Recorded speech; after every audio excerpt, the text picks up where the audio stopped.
Welcome to Poora local.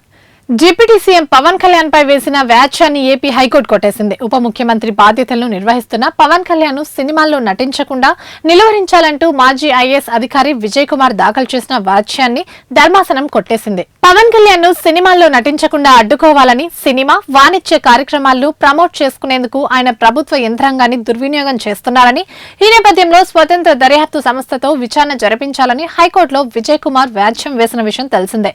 ఉప ముఖ్యమంత్రిగా పనిచేస్తూ సినిమాల్లో నటించడం అనైతికం.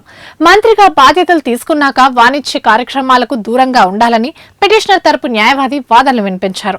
సినిమా టికెట్ల ధరల పెంపు విషయంలో నిబంధనలు పాటించలేదు. ఓవైపు సినిమాల్లో నటించడం, మరోవైపు ఉప ముఖ్యమంత్రిగా బాధ్యతలు నిర్వహించడం పరస్పర విరుద్ధమని అన్నారు. ముఖ్యమంత్రి, మంత్రి పదవుల్లో ఉన్నవారు సినిమాల్లో నటించడంపై నిషేధం ఏమీ లేదు. మాజీ ముఖ్యమంత్రి, సీనియర్ నటుడు ఎన్టీఆర్ విషయంలో హైకోర్టు విస్తృత ధర్మాసనం స్పష్టమైన తీర్పిచ్చిందని అడిషనల్ ఏజీ వాదనలు వినిపించారు. నిర్మాత అభ్యర్థనను పరిగణలోకి తీసుకుని హరిహర వీరమల్లు సినిమా టికెట్ల ధరల పెంపుకు రాష్ట్ర ప్రభుత్వం నిర్ణయం తీసుకుంది. టికెట్ల ధరల పెంపుతో ఉప ముఖ్యమంత్రికి సంబంధం లేదు. అధికార దుర్వినియోగానికి పాల్పడ్డారనేందుకు ఆధారాలు లేవని స్పష్టం చేశారు. రాజకీయ కారణాలతో దాఖలు చేసిన వ్యాఖ్యం ఇదే. ఈ వ్యాఖ్యానికి విచారణ అర్హతే లేదు. ప్రాథమిక అంశాలపై పరిశీలన చేయకుండా పిటిషన్ వేసి న్యాయస్థానం సమయాన్ని వృధా చేసినందుకు వ్యాఖ్యాన్ని కొట్టేస్తూ పిటిషనర్ కు భారీగా ఖర్చులు విధించండి అని కోరారు.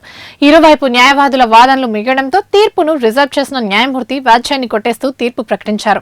ఇవి ఇప్పటివరకు అప్డేట్స్. మరిన్ని అప్డేట్స్ కోసం చూస్తూనే ఉండండి పూరా లోకల్.